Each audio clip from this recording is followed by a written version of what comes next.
예, 이제 제2회 공총입의 전국대학 구제대학 토론대회 스크린커터제를 주제로 하는 토론대회 결승전을 진행하겠습니다. 먼저 찬성 측 첫 번째 입론자의 7분간의 입론을 듣도록 하겠습니다.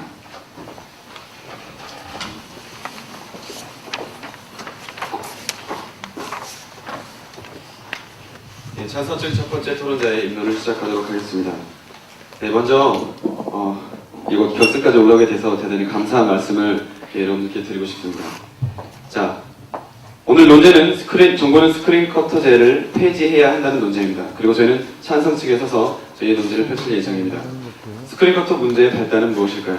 네, BIT로 얘기되는 한미 투자 협정을 체결하게 되면 의무 이행 금지 조항에 따라 현지 생산품의 사용 의무가 금지가 됩니다. 이 현지 생산품 사용 의무 금지 때문에 스크린커터가 지금 시대의 핫포테이토가 되고 있습니다.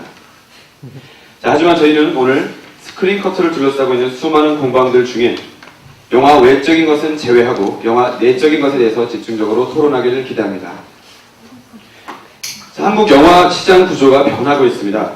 우수한 인력, 그리고 대기업의 투자, 관객 성장 등 내부적 경쟁력이 축적되고 있습니다. 앞으로 저는 세 가지 이유를 들어서 스크린커터의 폐지 논리를 펼치겠습니다. 그중 첫 번째는 바로 우리들, 영화의 소비자인 관객들입니다. 여기 있는 사람들 모두 영화를 보실 때 외국 영화를 볼까, 한국 영화를 볼까 이런 고민을 하시지는 않을 겁니다. 그냥 보고 싶은 영화, 그냥 재미있고 좋아하는 영화를 보실 거라고 생각을 합니다. 이미 국내 소비자들의 눈은 세계화가 되어 있습니다. 한국 영화뿐 아니라 그들이 보고 싶어하는 영화를 무엇이든지 볼 수 있고, 그리고 실제로 지금 그렇게 보고 있습니다. 러브 액츄얼리와 실미도의 사례를 보면 쉽게 알 수가 있습니다. 박스오피스의 기록을 보면 지난 12월 15일에 러브 액츄얼리가 주말 관객 동원율 1위를 달리고 있었습니다. 그러다 1월 10일 실미도와 반지의 제왕이 추격을 했고요. 마침내 1월 31일에는 실미도가 러브 액츄얼리를 역전해서 독주를 하게 되었습니다. 이 과정에서 러브 액츄얼리가 전 세계적인 흥행 대작임에도 불구하고 실미도에게 역전을 당했다는 사실을 우리는 주지할 필요가 있습니다. 다시 말하면 한국 관객은 세계적으로 유명하다고 흥행 대작이라고 영화를 선택하는 것이 아니라 자신들의 취향에 맞게 취사 선택한다는 것을 말씀드릴 수 있는 것입니다. 그러나 스크린커터제는 그런 소비자의 주권과 권리를 제대로 인정해주지 못하고 있습니다. 다시 말하면 관객의 선택을 스크린커터제라는 명목하에 제한하고 있는 것입니다.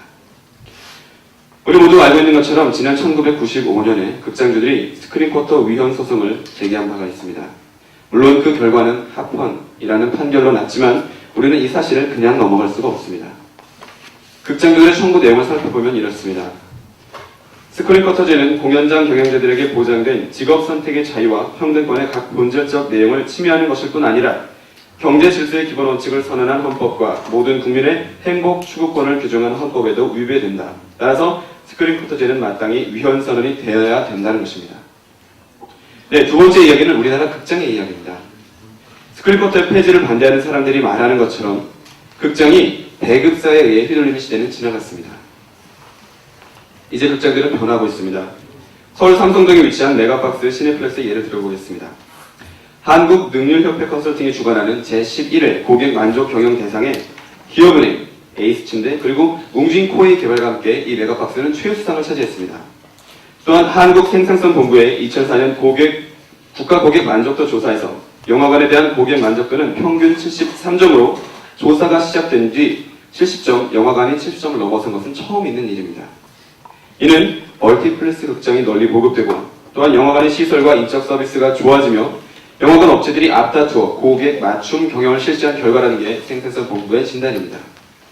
지금 우리 극장들은 다양한 마케팅과 경영 전략으로 나름대로의 자구책을 마련하고 있습니다. 수동적이었던 태도에서 벗어나 능동적으로 관객들의 취향과 관객들의 흥미를 만족시키고 있는 것입니다. 이제 극장에게 상영의 자유와 경영의 자유를 인정해 줘야 할 때가 되었습니다.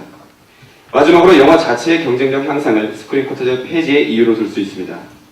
최근 수년간 한국 영화의 시장 점유율이 그 이전과는 비교도 안 될 만큼 엄청난 도약을 했고 그 추세를 지금도 계속 유지하고 있습니다.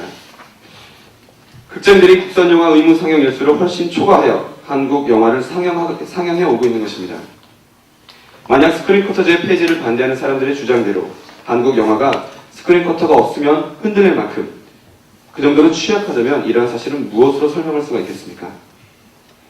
또한 한국 영화 산업이 스크린 쿼터가 없어지면 급속히 붕괴할 것이라는 그들의 주장은 최근 급속히 성장하고 있는 한국 영화 산업의 현상을 무시한 무시한 시대착오적 주장입니다. 한국 영화가 이만큼 성장하는데 스크린 쿼터의 도움을 무시할 수는 없습니다. 하지만 앞으로도 스크린 쿼터라는 보호막을 현행처럼 유지해야만 한국 영화가 명맥을 유지할 것이라는 것은 온당치 못한 일입니다. 한국 영화는 질적, 양적으로 성장하고 있습니다. 관객들이 해리포터와 반지의 제왕 등 외국 블록버스터 영화의 공세 속에서도 동갑내기 과외하기, 살인의 추억 등 한국 영화의 흥행 대박을 이끌어냈으며 최근에는 실미도와 태극기 휘날려가 그 흥행 가도를 이어가고 있습니다. 질적인 성장으로는 제57회 칸 영화제에서 홍상수 감독의 여자는 남자의 미래다와 박찬욱 감독의 올드보이가 한국 영화 사상 최초로 두 편이 함께 장편 경쟁 부문에 출품되는 성과를 거두었으며 오늘 새벽 5시 30분 연합뉴스의 소식을 통하면 올드보이가 심사위원 대상을 수상하였다는 기쁜 소식이 있습니다. 네, 저는 지금까지 영화 소비자인 관객과 극장의 사례 그리고 한국 영화의 경쟁력 이렇게 세 가지 이유를 들어서 스크린 쿼터제 폐지를 주장했습니다. 제가 아는 분 중에 네팔에서 의료 선교를 하고 계신 분이 있습니다. 이분이 네팔에 가자마자 가장 깜짝 놀랐던 것은 무엇이냐면 어린아이들이 귀를 잘 못 듣는다는 것이었는데 그것은 부모들이 귀에다 물을 넣어주면 잘 들린다는 잘못된 미신으로 인해서 물을 넣어주고 있었다는 것입니다. 자, 스크린 쿼터제를 영화를 보호하겠다는 스크린 쿼터제가 앞으로 한국 영화의 경쟁력 약화를 가지고 올 것은 자명한 일입니다. 잘못된 보호가, 잘못된 사랑이 커다란 재앙을 낳을 것입니다. 저희는 두 번째 입론을 통해서 스크린 쿼터가 한국 영화에 가져오는 해로움과 한국 영화의 경쟁력에 대해 조금 더 구체적으로 말씀드리도록 하겠습니다. 이상 찬성책 첫 번째 입론을 마치도록 하겠습니다. 감사합니다.